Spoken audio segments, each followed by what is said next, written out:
chong pa zu donin thlai sung malamin hun hlim takan lo mang ve hlaka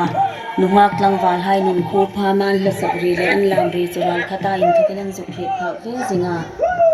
an nilaya in lui hlim phurum ngai na heta lo hai chunan thlai sung na kola fasel chula in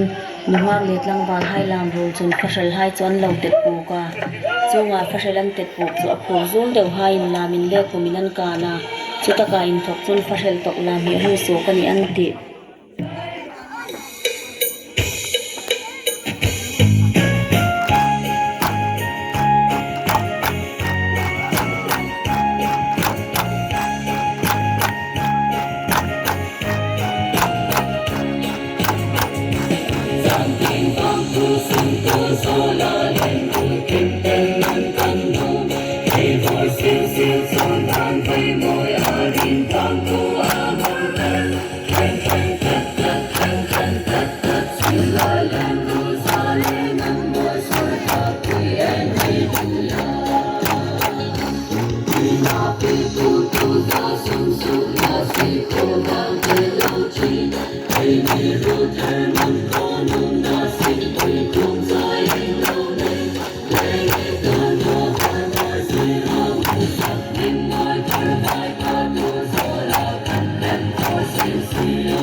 Hãy subscribe cho kênh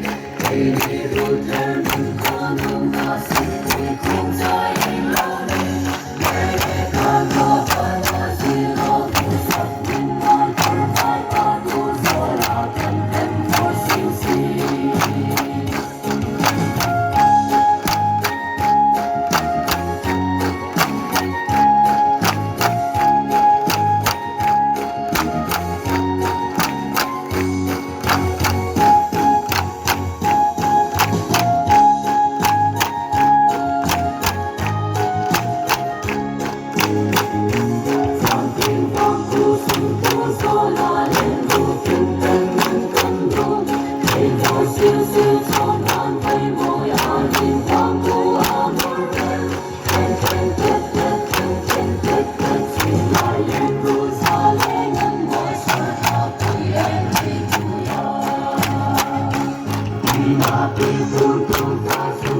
lỡ